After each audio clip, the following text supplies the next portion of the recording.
sometimes you're just going to get knocked, you're going to get beat up. How are you going to react? How are you going to be the one to challenge the way that you think in getting better after this? Are you going to get better, or are you just going to kind of sit around and complain? Because after a while, that's only going to get you so far. Hey, it's Ryan Holiday. Welcome to another episode of the Daily Stoic Podcast. My guest today is a 2-time NBA champion, an 11-time NBA All-Star, and as it happens, an Olympic gold medalist, and the author of a wonderful new book that I was very excited and honored to get to work on with him. Chris Bosh happens to live here in Austin, Texas. We got connected, and he was thinking about doing a book. And I remember originally he was thinking, should it be a memoir? Should it be a basketball book? And I was telling him about two of my favorite books, Letters to a Young Jazz Musician by Winston Marsalis and Letters to a Young Poet by Rilke. I said to him, look, it's been weird how my books, which are ostensibly totally unrelated to sports in any way, have managed to make their way through all these locker rooms because coaches are looking for things that will improve their athletes personally, professionally, mentally, spiritually. And I said, why isn't there a book of letters to a young athlete? And I said, there's so few people who are remotely qualified to do this book. You've achieved all the great prizes in your profession, but also, and we talk about this in the interview, because basketball was tragically taken away from you early, you have an appreciation and understanding of the game, having had it ripped from your life, in a way that I think makes you uniquely suited to give advice to young athletes. I said, what are all the things that you wish that you knew when you were coming up in the league, and how can people benefit from your experiences? And so I was lucky enough to collaborate on this book. It comes out this week. It's incredible. I was so impressed with Chris every step of the way. He inspired me. I think he got great work out of me, which is something we talk about how do you assemble a great team? How do you get the best of the people around you? How do you lead by example? And we also get into it in the interview. Chris is a big fan of Stoicism. He shares the stuff from the Daily Stoic all the time. So it's just really great to talk to this magnificent athlete, this sort of Renaissance man of an artist, an athlete, an entrepreneur, a musician. He does all this interesting stuff. I think this is a great interview as we begin with my first interview in person in this space ever, and my first one since the pandemic began 15 plus months ago. So it was great of all the people to do in person. It was wonderful to talk with Chris. And here's the new book, Letters to a Young Athlete. You got to read it. You can follow Chris at Chris Bosh on pretty much any platform. And of course, chrisbosh.com as well. And you can check out his new record label, Daddy Jack Records. They're at Daddy Jack Records on Instagram. And enjoy the conversation. Do check out the new book. I do highly recommend it, although I'm a little biased, but it's quite good. Check it out. Here's my interview with Chris Bosh. So this is my first in person. You did a few in person things? Yeah, so I've done a few in person things. I think it started like a few weeks ago. We did like Family Feud. You did Family Feud? That's amazing. Family Feud the other week. And, did you win? I can't tell. Oh, you can't tell, right? Because there's the gap before it airs. You sign stuff. It's crazy. So we played. We were on the game show, and that was like, I guess the first in-person kind of thing we went to. And then a few weeks before that, like restaurants, we were like, okay, hey, let's see if we can go to a couple restaurants. We went to start going back to our favorite restaurants. So things are slowly getting back there. Yeah, it's weird. Even when you get the vaccine, you know you're good, but then you were just so used to being careful for so long that it feels irresponsible, even though the facts have changed. You know what I mean? I think it's good to have that layer of protection for yourself, to be like, hey, let's wash our hands. Yeah. Because I know I'm a lot more conscious of how many times I touch my face and me just washing my hands and, the mask. My thing is like, I traveled a lot in my past life, right? So we probably should have been doing a little bit of it. Why would we right? ever get in a thin metal tube with a bunch of strangers breathing the same air for like 8 hours in a row? It's insane. It's just a little layer of protection. And then, you could take it off once, it's just, it kind of, it probably should have been that way. But, as we're kind of getting back to whatever the new normal is, I'm still definitely very, very aware and very cautious of things. Well, because you have young kids also, so like the craziest thing for me the last year and a half is like I haven't gotten sick like one time. Yeah. Like because when you have kids, you're just sick all the time because Right. they're just like germ magnets. They bring them home, they lick your face. Especially when you start school. Yeah. Yeah. Oh, I remember when my son started school. It's like I was coming from road to a baby. Yeah. And I mean, I was sick all the time. And I Yeah. couldn't even tell if it was me making him sick or him getting me sick. I couldn't tell anymore. Well, that's what's so weird to me. Yeah, even like in the NBA, right? Like they have like all the protocols now, and then if a certain percentage of the team is vaccinated, then they can relax them. Yeah. But it's like you basically have all these $1 million racehorses, right? That's what professional athletes are, like the finest specimens.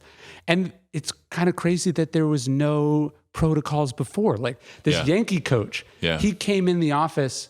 He ended up giving everyone COVID, but he's like, oh, I thought I just had the flu, right? Like you're like, why would you bring flu into this finally, into this finally calibrated environment? Like, why would you do that? And anything will throw the whole business off. One loss can, not to be too dramatic, but you have that one bad stint can just mess up a whole season. Yeah, I was talking to an NBA coach once, and he said that the team had like a day off in New York City. So they did like a family day where they all went to like the Natural History Museum or whatever. Okay. And so he said all the players, like they don't usually get to take their kids to museums because they're on the road. So they took them. And he said the next day, every player was sore because they weren't used to carrying their kids around. And he was like, these are finely tuned machines. Yeah. And then we put them through this unexpected like motion. And then we had to like compensate for it so they didn't pull muscles. I mean, they could have, it's easy for me to say, right? They could have saw that coming. I'm only saying that because I have carried my kids to museums and stuff like that. No, you're just like, you know what I mean? And you wake up, your back I've done hurts. the summer trips, Yeah. you know what I mean? And it's a lot of frustration there, so I probably wouldn't do the family thing. I would probably do like a family park kind of situation. Museum, whoo, boy. My kids don't want to go to a museum. I don't care how cool it is. And if you do get them to say, man, that's cool, they'll pick that one thing that you'll be like, no, guys, check out this exhibit. No. Yeah. I want to go over here. So, I mean, that's, neither here nor there, but I'm sure they got something out of it. Well, that's been weird to me, sort of following, some of the vaccination troubles with teams where it's like these people will do anything for an advantage in the game and then they can't get everyone on board with not just forget like a life-saving, like the element of the vaccines. I think it's like, imagine if you just have to miss a playoff game because you're in protocols. Yeah. But like, so it's been weird how this pandemic has sort of challenged us rationally, like things that if you ordinarily said, hey, here's this medicine that will prevent you from having to miss a game for the following reasons, they'd be like, sure, I'll do that in 2 seconds. Yeah. Or here's this chemical compound, rub on your body and you'll bounce back fast. They do it in 2 seconds. Then they're like, a vaccine. No. Yeah, it's definitely, I guess, a stigma out about vaccines. It gives people the willies. It does. It's crazy. I was thinking about you though, because so 2020 threw like a bunch of people for a loop, right? It's like we thought the year was going to be one way. Right. And then all of a sudden it was not that way and it'll never be the same again. And by the way, you're spending a lot more time with your family than you ever thought possible. That strikes me as eerily similar to the journey you went on a few years ago when you suddenly get, a blood test back. Yeah. I mean, it's a very good, very, very good analogy, man. It was, I guess for me, and I kind of think about this all the time, doing one thing, like I was watching, I've been watching the playoffs, and play-in games and all that stuff. And it was an instance where they were talking about the age of Klay Thompson and Kevin Durant, James Harden, Steph Curry, the greatest players now. And they're 32, 33. And I said, wow, I was done playing by now. By that time in their career right now, I wasn't playing basketball anymore. Right. So that was just kind of a crazy thing. And then one of the things that I always kind of come back to is how casual it was in everybody, in everybody's response. I'm not playing the sport that I love, everything that I've done. And people were so cavalier with everything, like, "Oh, Chris, you'll be fine. Right. Oh, it's good. You're good. You off, man. Early retirement, like, yo, I'm turning 32, and I don't know what I'm gonna do. I'm gonna get back in the league. I thought I was gonna still play at that point in time, and I hadn't come to certain realizations yet, But like, just kind of going through that process of first trying to find out what you're going to do, trying to have some sort of voice, Sure. and then adjusting to the new world.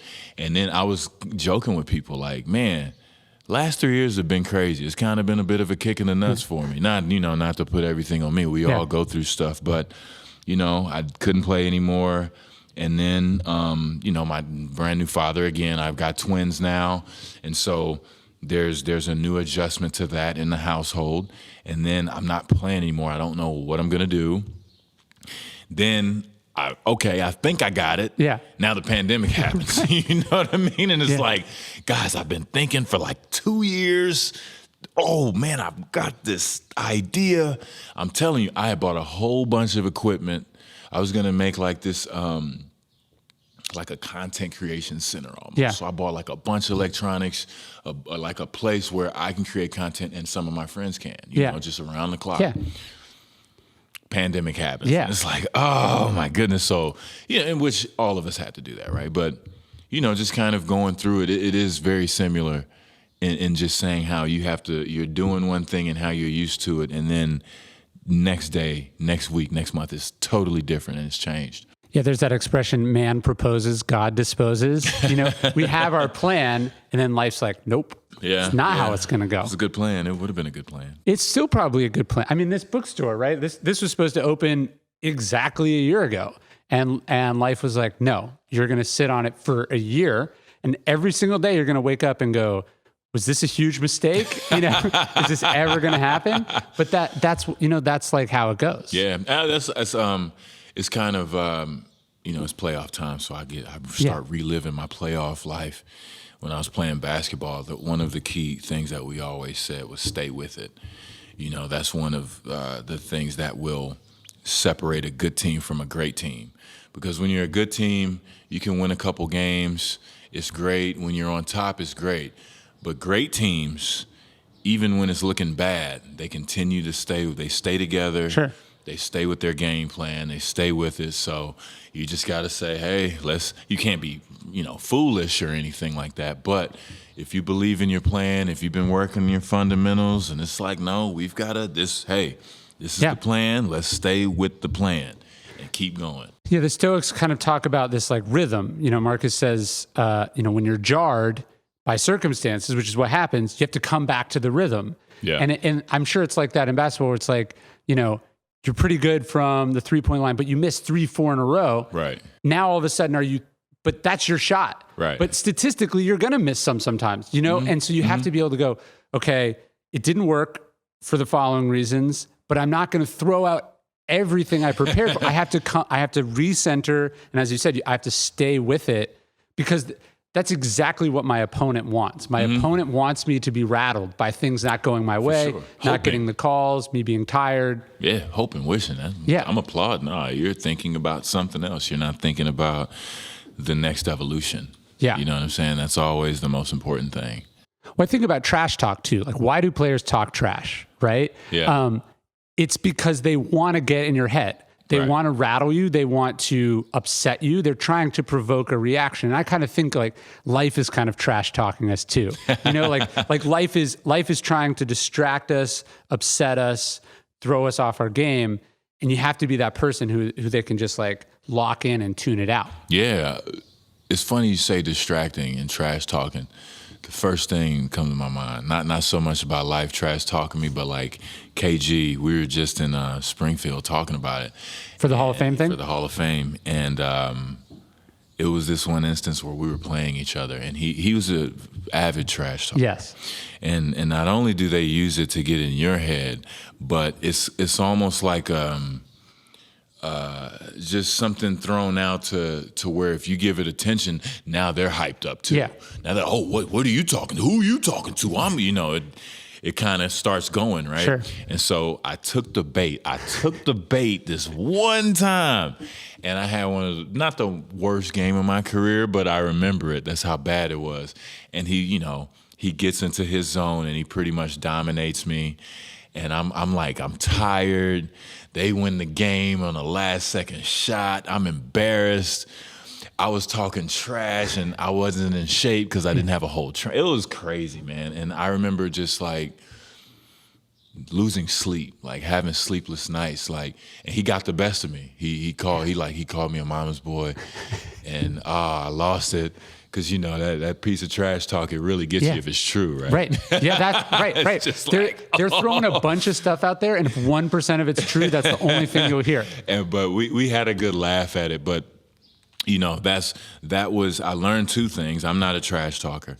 And if someone or something is trying to get you off of your game, just do what you do. Be the player who you are, because that's where the ego can kind of get involved and say, "Oh, well, I'm cool too, and I'm gonna say something to you," and they say something back, and it's a good one, And then I think I scored like 7 points. It was bad. I wasn't in shape yet. I learned that there was another level that I had to get to be successful. No matter how much I thought I was cool. I've raved about athletic greens before, with all the things we've all got going on, trying to work, stay healthy, stay strong, work out. It's hard to get the right mix of nutrients in your diet, and Athletic Greens is a great product. I actually first heard of Athletic Greens almost 10 years ago. From Chris, the Kiwi, the founder. He and I met through Tim Ferriss. He's a great dude. Athletic Greens has more than 75 vitamins, minerals, and other whole food sourced ingredients that make it easier for you to maintain nutrition without taking a whole lot of pills. You just mix a scoop of Athletic Greens into some water and you're good to go. They're offering my audience a free 1-year supply of vitamin D. Plus, you'll get 5 free travel packs with your first purchase. Simply visit athleticgreens.com/stoic. Join us in making this commitment to your health. Just go to athleticgreens.com/stoic and get your free year supply of vitamin D plus 5 free travel packs today. You talk about this in the book a little bit, right? Which is like, especially for kids, you might not be up against Kevin Garnett, but at any time you can log on to social media and find somebody has an opinion about you. Of course, right? Of course. And I find that it's like sometimes you can. I think sometimes you crave it, right? Like like, hey, I got to focus on this stuff. I got to do what I got to do. But then you also know, like, if I pull up the internet, I can get lost. It's like you can. It's going to make you miserable, but you do it anyway. Yeah, it's like that indulgence, right? Yeah. It's like your poison of choice. Yes. I was doing the same thing when I was a kid. And of course, social media wasn't as prominent, of course, but I had a desktop. Yeah. And it was a website.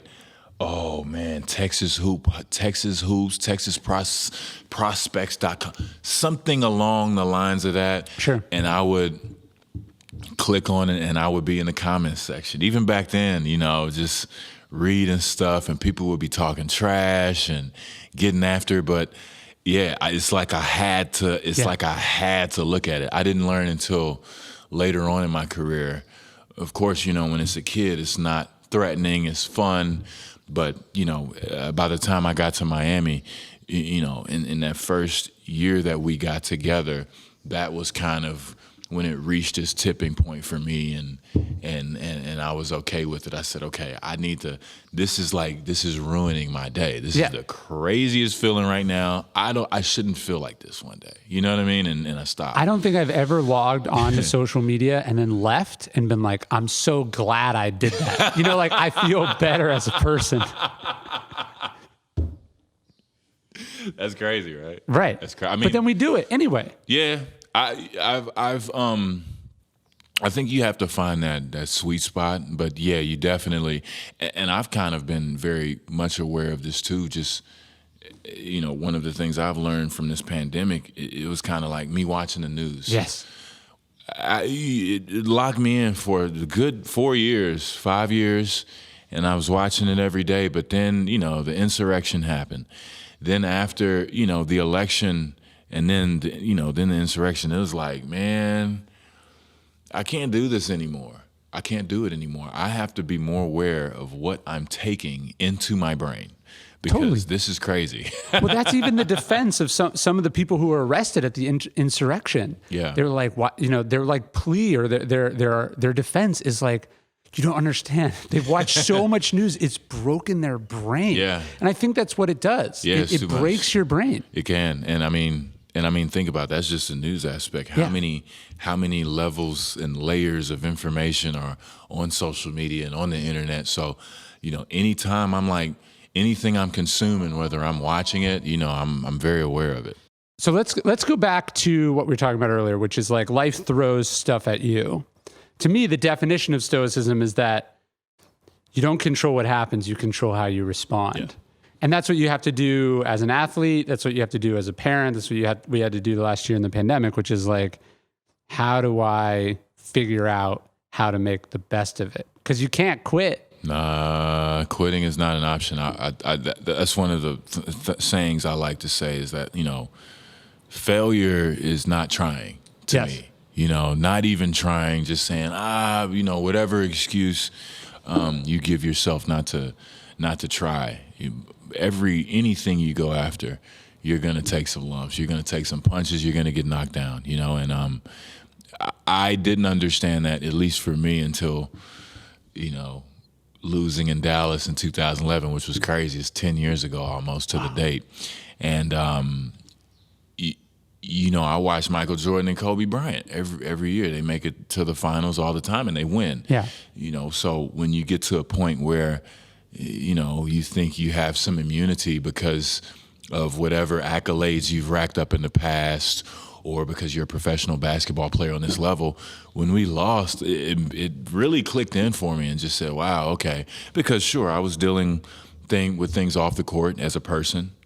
You feel that's not fair. Right. And then all these other things are happening, and that's not fair. At least we could win, right? This dumb championship. And then we lose it. And it's like, How devastating is that? It's like a loss in the family. It's like it's a sudden loss, and especially when you put yourself in a state of mind of visualizing yourself doing it for months and months and months, And then for me, it was especially tough. It's my hometown team. We're playing the Mavericks.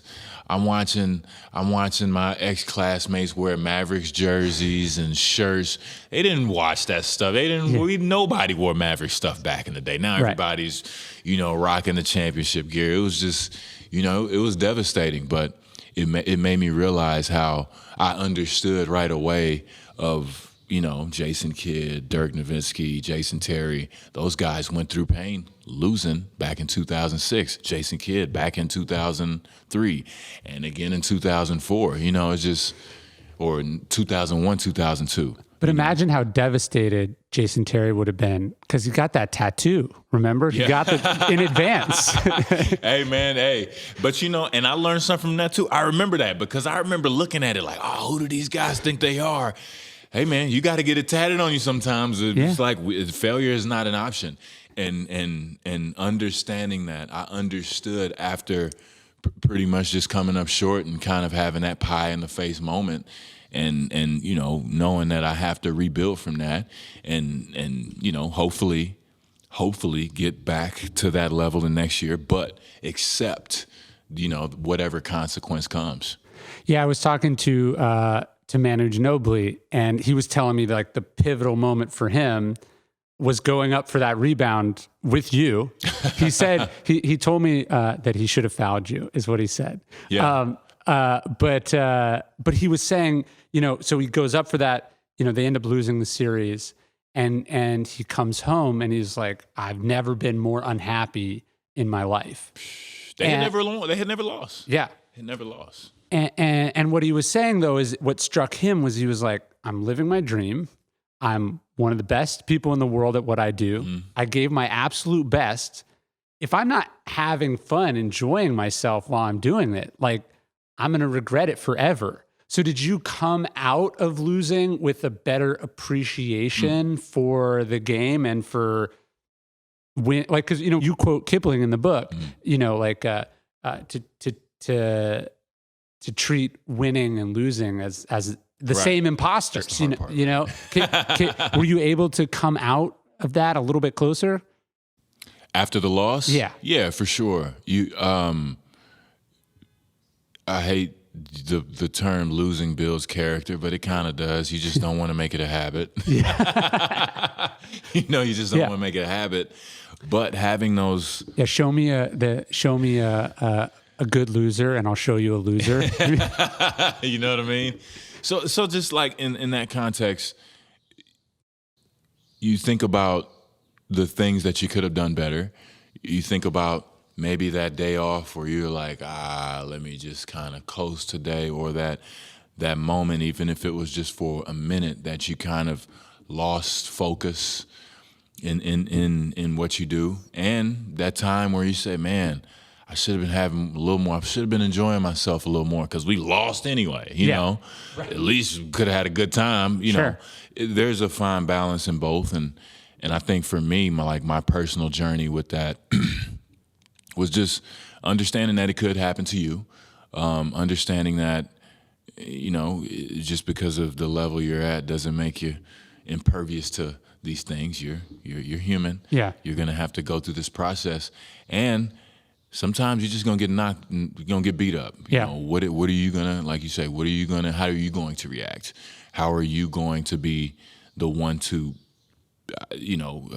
challenge the way that you think in getting better after this? Are you going to get better, or are you just going to kind of sit around and complain? Because after a while, that's only going to get you so far. Eventually, which for most of us was right away, but I got back on the horse and got to a point to say, man, I'm not going to let it beat me next time. There's some ego in it too, right? There's this quote I love. It's the first sign of an impending nervous collapse is the belief that your work is terribly, terribly important.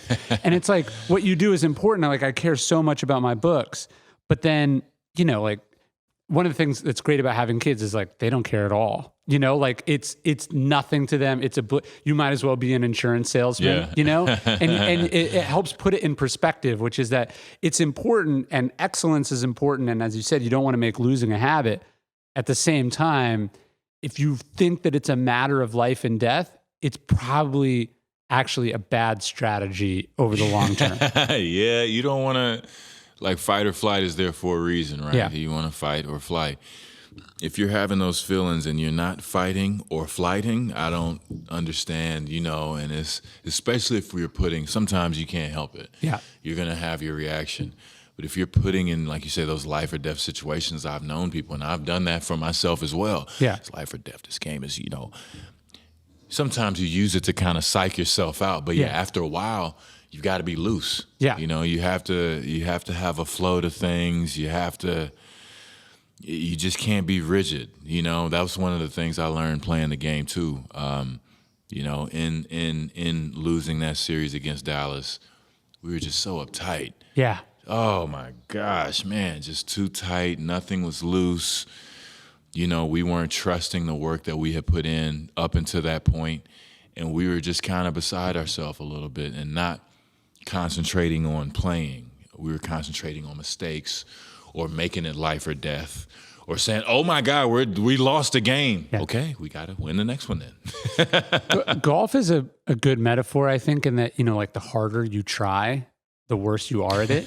You still have to be good. You still have to train, you still have to know your fundamentals, but in Buddhism, they talk about willful will. Mm-hmm. If you have too much willful will, if you're trying to force it too much, that's when you... Yeah. And you mentioned sort of tight, loose. That's what a trainer wants you to be. They want you to be loose. If you're tight, that's when you hurt yourself. Yeah, for sure. That's when you hurt yourself. That's when you start pulling stuff. And in playing for different coaches, the greater coaches, they emphasize being loose, as a team. You might do something instead of practice today. Let's watch a movie. Yeah. Let's watch He Got Game or something like that, and let's discuss it. Or let's do things to make sure that we're loose, we're good. let's not be in this tension of life or death for the whole time, because, we're human beings. We pick up on those things pretty good. And if it's like that collectively as a group, if everybody's tight, then it's really not going to work. I think that's like, for instance, the unfair advantage that Tom Brady has, right? He's been there so many times. He can be like, when you watch him when he's up against, like a Jared Goff, who's the first time he's been in the Super Bowl, like by definition, who's looser? The guy who's been there like a dozen times, the guy who's not only been in the Super Bowl, but been down by 25 points in the 100%. Super Bowl. You can be chill because you're like, and you and I have talked about this, where it's like the difference between ego and confidence. Confidence is loose. Ego's like, my identity's riding on this, everything. But confidence is like, we've been here before. Yeah, hey, I've been here before. Remember that time we discussed if we're down 25 at halftime? Yeah. This now is the time to implement those things. Good thing that we've talked about this, because these are the packages we need to run. Yes. And I mean, even if in Jared Goff's situation, being a young quarterback, getting to the Super Bowl, Goff, Tom Brady, oh my goodness, you can get into all that stuff. I found that game fascinating because Tom knew, like, okay, we're just going to grind these guys into the ground. We're going to make it close, because I know they're a little tight. Yeah. If it's a 3rd and 4 and they're down 3, they're going to feel a little bit, different, because they're used to their offense running at a certain level. Right. And if it's not running at that level, they're going to feel it a little bit. So, it's just kind of, you got to train, man. You have to identify what those things that, first what you want to do, and then work backwards from there and say, okay, hey, I want to be a really good basketball player, or we want to win a championship as this team. All right, cool. These are the things that we need to do. We've got to communicate good. We've got to make sure we're practicing and putting the work in every day. And we have to make sure that we're together and we know our stuff. So when it hits the fan, because it will, when we stay together, and make sure we're, doing the things that we always practice. Well, that goes back to what you were saying earlier about staying with it. If you've been there a bunch of times and like, we're going to win this game. We don't care if it's sexy, if it's exciting. Like, we'll play. Belichick and Brady were like, this will be the most boring fucking Super Bowl in history. We don't care. But Goff is like, I got a reputation for throwing it. I'm not being able to throw it. People are going to blame this on me. All those things running through your head, they make it hard to stay with it. And I think, in the situation for like a Jared Goff or even Mahomes, having that, he's running from defensive lineman for the whole game. You have those moments and say, okay, cool. You remember everything that was running through your head. And I even for myself, don't get too high, don't get too low, right? Yeah. We were, when we were playing in the finals, we win game 1. We about to win a championship. Yeah. Lose game 2, embarrassingly. Our game 2 loss, we gave up a 12-point fourth quarter lead late. Oh, man, so embarrassing, bad. Then we get in the game 3, we win that one. Yes, we're about to win it again. We back on top. And then, then after that, we fell off a cliff. So, like, that was my experience. Should have been straight the whole time, because regardless, the game is going to have a beginning and end.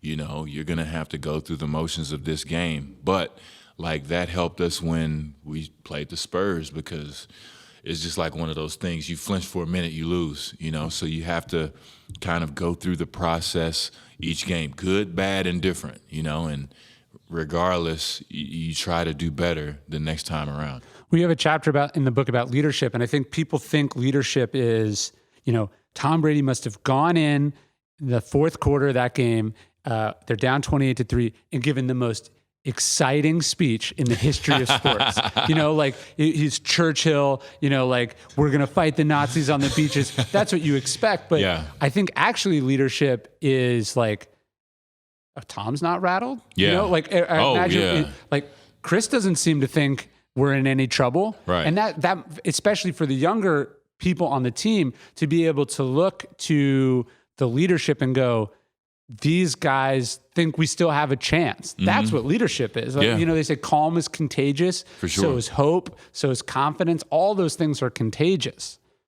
One of the things, speaking of Tom Brady, you saying that part, that was the year before that, but the main thing that I watched to where leadership was that nobody really even talked about was last year. As soon as he got signed with the Bucks, they're on the field. Yeah. Like at like a high school. running routes. Yeah. Out on the field in the heat. I'm sure football players, like, oh my God, I'm sure. In Florida. So many people. Yeah, you know what I mean? Yeah. I think that went over so many people's head because people only think about the speech that he might be giving right now, or why is he back here again? And they'll show them raising the trophy on replay.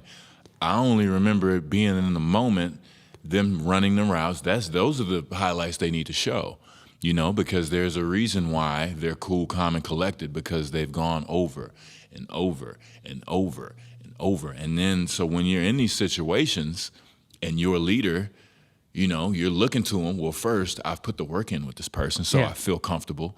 Hopefully they've had a few meals together and they've had some good times. So just like, to your point, if they're not rattled, okay, now I will go with this person and lead them, because, if you're being a mean person and nobody likes you, or you being an asshole on the bench or something, people won't follow you to that part. But, doing those small things of when the situation starts, instead of looking at the, grand picture right away, saying, okay, we want to get there. This is what we got to do. We got to work on our fundamentals. Yeah, there was another story that I think also got looked over. Remember where he accidentally went in the wrong person's house? Did you hear this one? So he thought he was going over to one of the quarterback coach's house to pick up some plays, and he was new in Tampa, and he went in the wrong house. And it was a story because it's the middle of the pandemic, and some guy just looks back, and Tom Brady's in his house, looking for a binder or whatever. But what I loved about that is you have the greatest quarterback of all time, one of the greatest athletes of all time, go into his coach's house in the offseason to pick up a binder of plays to study. He could have got a PDF. Yeah. He could have said his assistant. Right. He could have made him come to him. Right. But when you're to me, that's also embodying good leadership, which is nobody's too big to learn. Yeah. Nobody has it down. Yeah. You got to put in the work, and you put in the work before the season even starts. For sure, man. For sure. I think so many people could really benefit from that, because there's so many too many times when the media, they have their job to do. When it's time to pump it up, it's time to pump it up. But if you're, trying to go after something, it's a process, and you cannot cheat it. That is one thing you cannot do. You can't cheat the process. And then even then, that doesn't guarantee you anything. You have to have your stuff together, because you want to win. That doesn't guarantee a win, right? You just have to make sure you're doing your process. I had the chance to have a conversation with Kobe. Of course, we were friendly, and we'd have dinner. We'd try to have dinner once a year, and he always talked about loving the process of what you do. That's important. You have to love what you do and love putting the work in, because some days are gonna suck. It's always going to suck to go in the gym and shoot 10,000 free throws, right? Suck. And I mean, everybody's like, "Oh, Kobe, this is amazing." He's like, "Yeah, that's cool, but think about my day. I get up at 4:30, take my kids to school. I lift weights. I go to practice. I pick them up for school. Then I've got to do treatment because I'm 35 years old in the league. So then I got to do treatment, and then by the time I finish all that stuff, the day's over. I don't do anything else. This is all I do, And if you take on that approach, to something that you love, if you can stick with it, and even in those tough days, that's where you want to be. Well, I think people miss this. I forget which writer told me this, but they were saying, there's a difference between writing and publishing. Publishing is fun, right? Playing in the finals is fun, right? Playing in the NBA is fun. Practicing in the NBA is not as fun. Right. Me sitting up in my office, I'm working on this book right now. I don't know what it's going to be. Yeah. I haven't cracked it. Every day I wake up and I'm not making any progress, or it doesn't feel like I'm making progress. You have to love the painful part. For sure. And then the other part's extra. For sure. You know what I mean? The grind. Yes, you have to love the grind. You gotta love the grind, man. And you know, just speaking to what I was saying earlier, like that's the part I always like to think of. Anytime something gets hard, if I'm pursuing a goal, you know, and I want to quit, it's gonna come. It's gonna come. It's okay, right? How many people would quit right now? You know, that's the first thing I think about. Then I keep going. Yeah. You know what I'm saying? Because I'm like, okay, I'm not going to let this drop me off, you know, and just keep me away from what I'm doing. And I think that's fascinating. You having that problem writing a book, because I'm pretty sure people are like, oh, yeah, when's the next book coming out? Soon, huh? You know, it's like, it's hard work. I'm kind of stuck, but it's cool. You know, we'll be fine. Well, look, if it was easy, if there was no wall around it, right? Not only would everyone do it, but then everyone would do it, and there wouldn't be any money in it, right? Yeah. Like I know that sounds crass, but there wouldn't. Scarcity is what creates value. Oh, for sure. Right. So if everyone could do what you did, and if it was fun from beginning to end, yeah, everybody do it. There'd be a million people doing it, and nothing would break through the noise, right? Yeah. Lots of people want to be in the NBA, but there can only be 500 of the best players in the world at one time. And so the people who, if there could be 10,000 players, like it doesn't, cool. it changes the whole game. So I always go like, it's good that it's hard, right? If it wasn't hard, everyone would do it. And this would be a minimum wage job, you know? It would just be spread. Okay, everybody get to, you know, spread. But I mean, it is what makes it special. Yes. You know, it is what makes things special. It's rising to the occasion when it's time, you know? Yeah, it's like a moat keeps people out, or a moat is keeping you out, but you want to think like it's also keeping everyone else out. So it's like, if you can get across this, you've got a barrier. It's like it's preventing you from getting in, but once you get over, it's keeping everyone else out too. Yeah, that's a great way to look at it. Yeah. So there's a book behind you I was just thinking about when I think of you, one of my favorite books, Range. Have you read Range? I have not. Oh, so it's the subtitle is How Generalists Triumph in a Specialized World. What's interesting is, like, obviously to be great at the NBA, you have to, any professional athlete, you have to be super specialized, right? Years and years, 10,000 hours of practice. But at the same time, you're not one of those guys who, as Kobe's all basketball. You were not all basketball. Mm-hmm. You had a range of interests, and you explored those. I'm curious how guitar, music, language, reading, all the other things that you did. How did that make you a better basketball player, and how is that sort of informed even now when you think about with your kids? Yeah. I always had other things, you know, language, guitar and music came a little later. I had given up. I gave up on it in my mid-20s, early 20s. That's why I, went back to it. But like, I always wanted to do some things to take my mind off of basketball. Sure. Right. It's a lot of flights, a lot of bus rides. So, you know, you need some hobbies. I didn't think of it this way, but I had a friend that told me, hobbies lead to greatness. You know, and I always thought that fascinating, and just that made me look back on things. And I did these things just to kind of get my mind off of the game. Sure. Because, you know, I was all in the basketball. That is all I did, but I also had other interests. And one of the things that I found was when I'm like, so for instance, during the playoffs, I would cook. The day before a game, I would cook dinner, because you have to concentrate on the meal or it's going to suck. Right. You know, so I'm looking at the time, I'm checking the meat, I'm making sure I don't boil the water over. It's a thing that I have to focus on. Sure. You know, because if I don't, my brain is going to start going, and then we're going to start thinking about tomorrow, and I'm going to be back in that rabbit hole, which is fine. Sure. But you don't want to be there all the time. And one of the things I found is that once I start relaxing in my cooking, or in me playing the guitar, or in me studying for something in language, I see some weird connection to where I think about basketball. But it'd be like, oh, okay, I could put that to the side. It's like it was this crazy thing of no judgment. Wow, I never thought of that before. Yeah. This is the move I'm going to do tomorrow. I got it. You know? Right. Yeah, sometimes when you're thinking about something else, you create room for your brain sort of subconsciously to solve some problem that we talked about, willful will. If you're, I got to solve this, you're not going to make any progress. Yeah. And I think I read something somewhere like Einstein played the violin. If he ran into a problem, he just played the violin for days, weeks, hours, whatever it took. So I always thought that pretty fascinating, and that's kind of what I started using my hobbies for.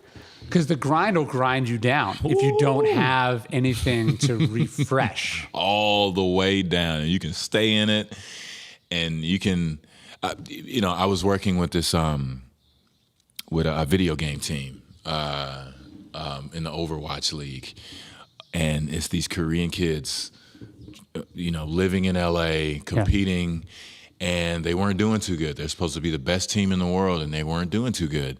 And their thing is to be like, okay, 18 hours a day. Okay, playing video games. Like, hey, guys, you know what? Sometimes, go to the park. Yeah. Sometimes you just stink.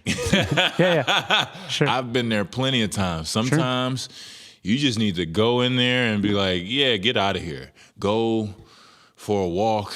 Go eat a delicious meal.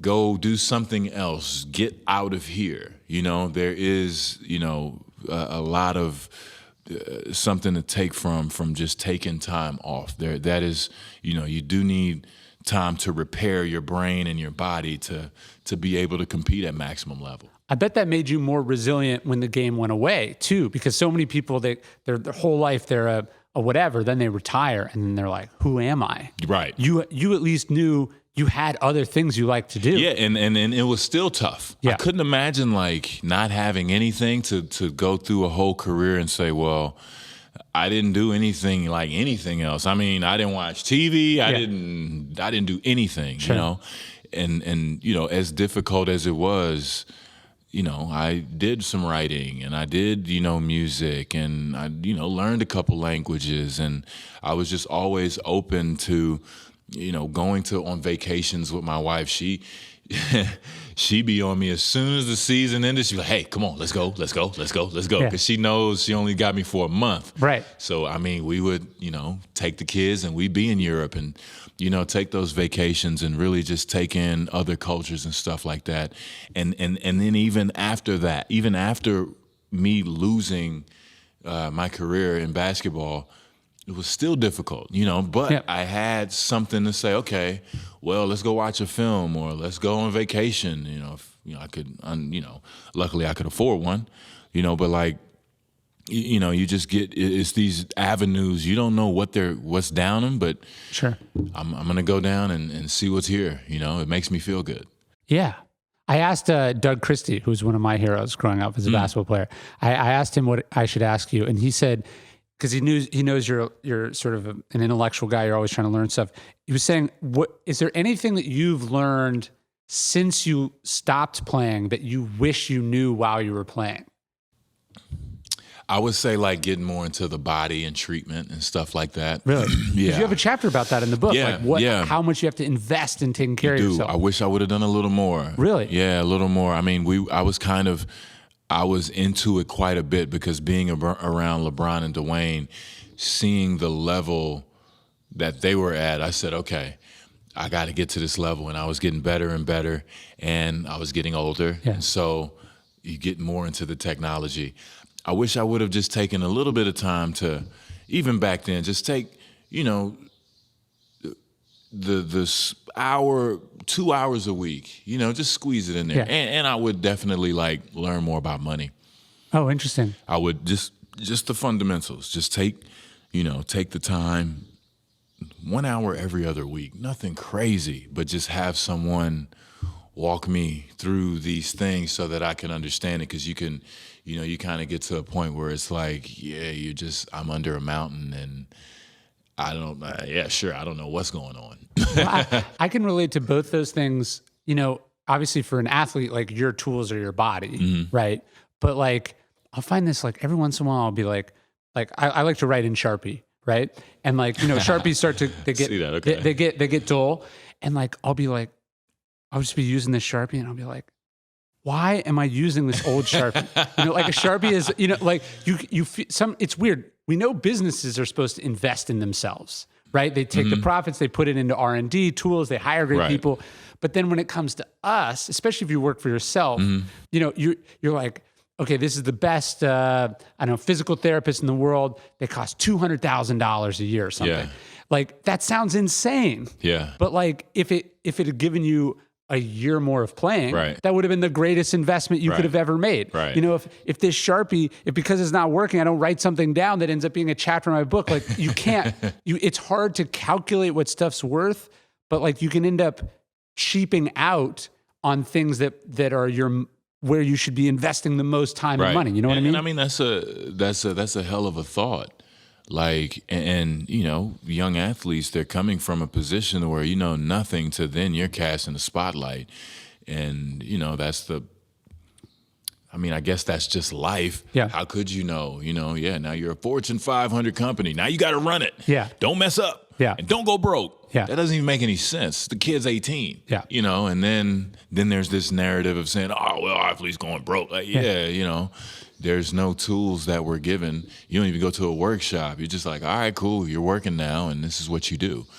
So it can it can be in a point of being overwhelmed, but I find myself in a position now of really understanding more about teamwork, more about investing in those things that could help you out, and looking for talent in those, making those close connections with people to hopefully help you, or you could help each other achieve greatness. Well, and when you're young, there's obviously genetics, that whatever makes you tall and a good athlete, but then there's also just the fact that like you are used to just like being able to treat your body like crap. Yeah. And then as you get older, you realize like, to get the same gas mileage, I have to put in better fuel, I have to work harder. You're going to eat some crap every now. I love McDonald, but I knew some guys, they had a bag coming into I'm not going to say a bag full of what, but just a bag coming into a game. But those are just things of people coming from where they come from and just not having the tools to learn more. And, hindsight is always 20/20, right? But, those are definitely some of the things that I wish I would have known. That's why, of course, writing these things, right? You want those. You want people to benefit from your experiences. Hear it now. Stretch now, man. Why not? LeBron stretched. I didn't. Yeah. I remember when you asked me to work on the project with you, I remember you had a call with me and the marketing people and the publisher and the editor and all these people. And you said something that really stuck with me. This goes to your point about teams. You said like, how can we make this a championship team?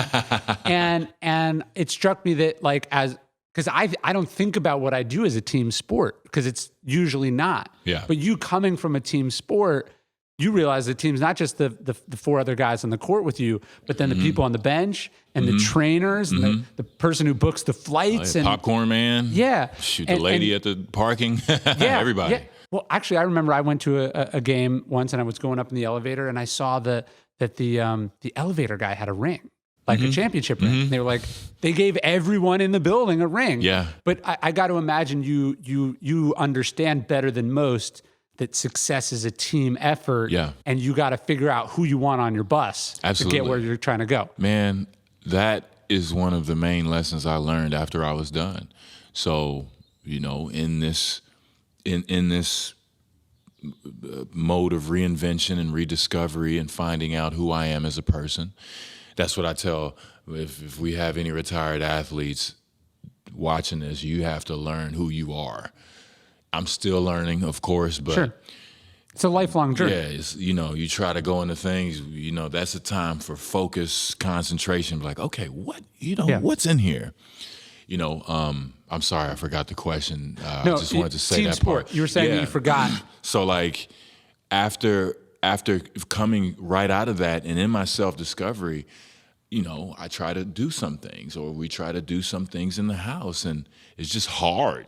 Because someone used to take care of everything. Yeah, right? Somebody used to take care of those things. Then it's like, okay, those people that we could call, hey, I'm gonna be real. The phone they don't pick up as much, or it's not ringing as much. You're not on the forefront of people's head. So like that made me understand even more so how important teamwork is. Right. And, how important, and one of the things like that I thought was fascinating in my musical journey, just doing music, sometimes people get very, with art and music and stuff like that, people get very protective of their IP, right? Yeah. Which they should be. Sure. But like Quincy Jones, when he did Thriller, he got the baddest people on the planet. Yeah. The engineer, the trumpet player. And they, of course, is the greatest album of all time, but he didn't do it on his own. You know, it takes a team effort to achieve greatness. Totally. To me, the most beautiful part of the book is the conclusion. You say that idea. It's like, look, one day you lace up your shoes. Yeah, that's crazy. And it's the last time you're ever going to lace up your shoes. Basically, that like life is fragile, stuff changes. You never know when the last time you get to do something. And you really felt that in a way much more, everyone has a last game, but, Kobe got a farewell tour, right? They know it's their last season. You didn't get that. That, man, I've read the book 12 times. That's like, 13, including the audio thing, right? And the last time I read it, that was the thing that struck even me. Like reading the conclusion over was like, wow. And please read the conclusions. I can't say that I always read the conclusions, but just kind of understanding that and knowing and saying, man, like, it was just all over one day. Like, no, it wasn't. Yeah, it wasn't a farewell tour. My good friend Dwayne Wade, they had the world tour. Yeah, had T-shirts. Doc Rivers didn't grab the mic and give you a speech. Dirk. I'm out. Which is classic Dirk, right? But like, just having the chance for those moments, it made me realize how unique and how special those moments were, and to be happy for those guys. But just what normally happens. I had another friend who he just got hurt. There's nothing wrong that he did. Yeah. He just kept breaking his foot. And, we could argue of whose fault it was. It wasn't his fault because he just wants to play. Right. Between doctors and teams and trainers, the ball was dropped. Yeah. And, people were blaming him. Yeah. And then he's not in the league anymore just because of an injury. Right. So it made me realize how real the situation is, of what we're really talking about. Like, it could be over one day. So make sure you're taking these moments now, stay in your moment and just enjoy it. And make sure you're enjoying what you're doing, because it was just a regular game. And that's what I have come to understand is that, man, I like how it ended. Da Vinci, most of his paintings were unfinished, right? His masterpieces were unfinished. That's how my basketball career is. It was just a day. It would have been too much pressure to say, this is it. This is the last game. Let's make everything perfect for Chris. It was just coming to the game. The announcer announced it. Popcorn people, passed out the popcorn. We enjoyed the show, and I played. I had a dunk, Man, Chris Webber called my game. Who is going in the Hall of Fame with me? It just kind of, hindsight, of course, looking back on, and I appreciate it. But that conclusion is powerful. It's really powerful. I hope people really, really understand that. Yeah, like Da Vinci's, journals is like, he writes in these notebooks. He's doing a drawing, and his last creative words were like, I gotta go, the soup's getting cold. And he's like, he had no idea that was gonna be the last thing that he wrote in his journal. He thought he'd come back and do 1,000 more pages. For sure. But you never know. You gotta live it. That's why I tell people it has to be a part of your lifestyle. You have to live it. So, if it's a part of the repetition that you do, it's a part of your life, it won't be this unnecessary pressure, using that fight or flight for something that doesn't exist. Well, to me, the ultimate metaphor of sports, and I'm stealing this from someone, which is that, it's like the life cycle of a person sped way up. Yeah. Like for sure. the athletes that are now my age are now like old and retiring. Yeah. Like the people that I remember being a year older than me, like I remember, and they're all out. And so you're watching life sped up, and you see in an athlete the aging process faster. Yeah. Right. You're like, oh, he's a savvy veteran. It's like, he's 27, yeah. Oh, that was vintage. Yeah. I think I read something. D Rose wrote a piece on it. I think somewhere, I read it somewhere, but he said, yeah, what does that even mean? Vintage. What? So I'm successful and I can run all over the place when I'm in my early 20s, and I'm successful and running all over the place in my 30s, and you say it's vintage. It's some weird thing. But then the kicker is, you'll be old in the locker room and everybody, oh, old man. Then you retire and you come into life. Hello, young man. Yeah. You don't know nothing. Right. Yeah. Or you're trying to have one thing, I can afford to take my kids to private school and put them in private school. All of my friends are 50. Yeah. I'm with the dads. They're in their mid 50s, lawyers and doctors and stuff like that. And it's just like kind of this, it's two different worlds, but you have to get used to it. And you just got to stick with it. It's well, we'll come back to that, but there's something that I experienced too. So I dropped out of college, I was successful young. And I remember I was talking to this movie producer who was like 26. I was like 19, he's 26. So he seemed so old to me, right? You're 19. And I was like, tell me what you've learned. He's like, give me this wisdom, because we'd been on similar tracks. And he's like, look, when you're 20, when you're 21, you're successful. Everyone's like very impressed. He's like, all my friends thought I was so cool. I was a movie producer in my 20s. He's like, now I'm 26. All my friends have now graduated from medical school. They're doctors, right? Like they caught up, right? Everything regresses towards the mean. So I bet it's probably humbling too, where like you take your kids to private school and you're just another rich guy with kids in Texas. That's so funny. Like we were at this me and my wife went to this art exhibit, and like that's where everybody knew me from. It was like, oh yeah, the carpool line. Yeah, hey Chris, how's it going? Right. He's in my carpool. Yeah. You know what I mean? That was the funniest thing, because that's where everybody, recognizes you from. And you can, it's the thing we have to fight. That ego keeps knocking at you. No, I'm special. Yeah, I'm special. I did something special. No, you don't know. Back in my day, I didn't wait in lines. Yeah.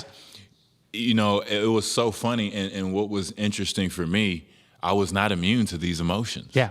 I'm like, okay, now I understand what the old timers go through. Yeah. I get it now.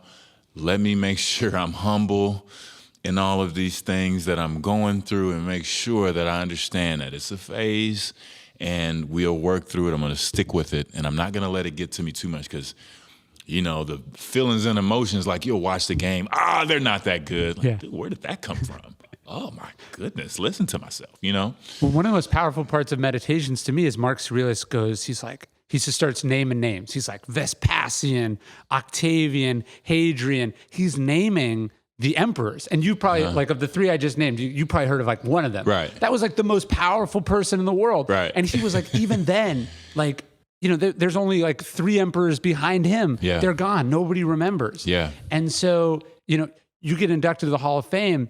That's incredible. You're the 0.1% of the 0.1%. Yeah. But like, some kid, just getting in the league today, he's like, Chris Bosh, who?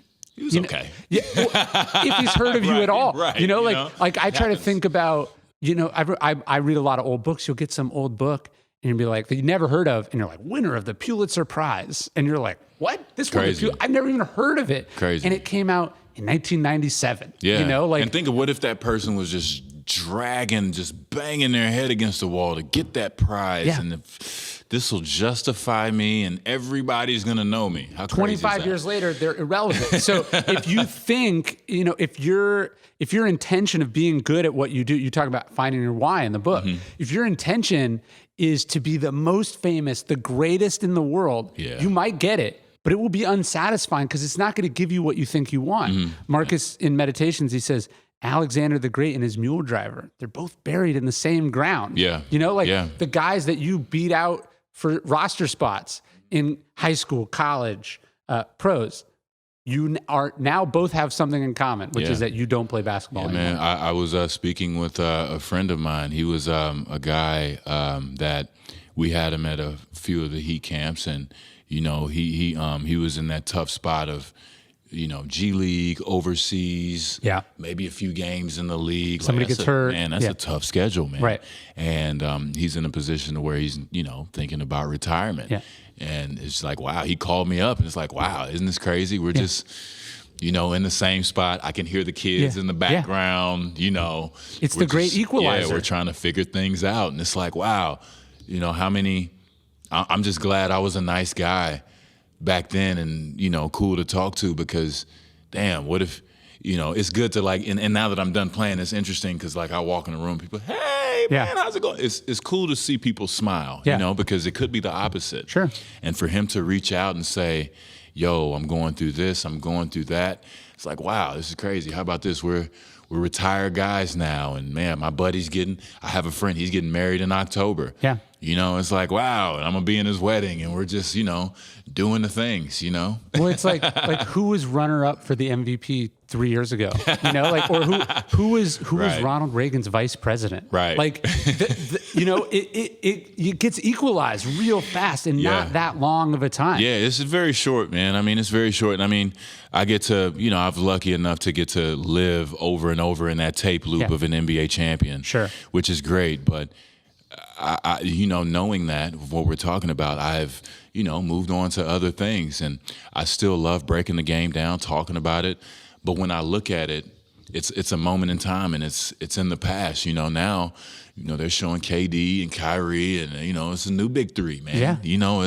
It's newer, it's younger, it's cooler, and we're the old tape that they're showing. Hey, remember this? We're the remember when guys, which is great, but. You always have to have that, you don't have to know what you're doing, but you have to have those things that you enjoy spending your time doing. Well, that was my last question for you. So you have this, I think it gets overlooked because it's like, oh, the result is that Chris can't play anymore. Yeah. But it was like, Chris can't play anymore because he might die if he plays. Right. So you had like a real up close reminder of this idea of memento mori. Like life is short. Yeah. You could go at any moment, and now you got to figure out.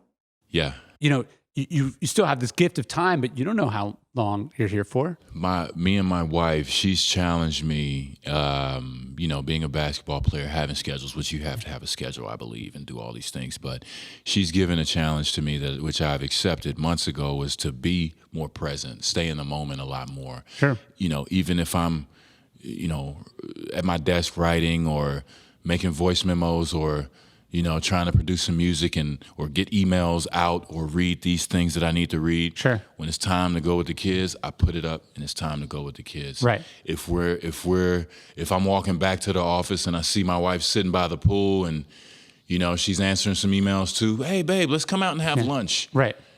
All right, cool. I used to be in a point where I'm like, no, I have to go back here. And I've got to go back to the thing. I'm working on, just being more in the moment and appreciating those things. And it's crazy. My work has gotten a lot better. It's been insane. Well, I struggle with that. I struggle with that too, right? Because to get good at what you do, you have to be driven and you have to be self-driven, right? Like you don't become great because the coach wants it for you. You have to want it more than the coach wants it. But then it's really hard to turn that off. So yeah, it's like I like to get up early and I like to get to work. But then it's like, it's 8:03 and I'm like a jerk because I got to get here. And it's like, who's watching? Right. If I got there at 8:15, just stay 15 minutes later, like get the work done. Yeah. But like, you can't you're rejecting this present moment, which could be 5 minutes with your kids, could be a nice conversation with your wife, could just be watching the sunset or the sunrise. For sure. But I think, what I realize about the Stoics are saying like, where are you rushing towards? You're rushing towards death. Right, like, for sure. You're trying to get this over with. You'll be hurrying and then hit the bump and then, heaven forbid, Well, but also it's like, once you get it all done, what happens? Like, so you finish this, you finish this, you finish this. What's the last thing that happens? You die. Yeah. So why rush? Like, you should be present. You should show up. You should experience it because you only get to do it once. And it's almost arrogant to try to get this thing over with so you could do this thing. Like when I put my kids down, I go like, it's like taking too long, they never want to go to bed.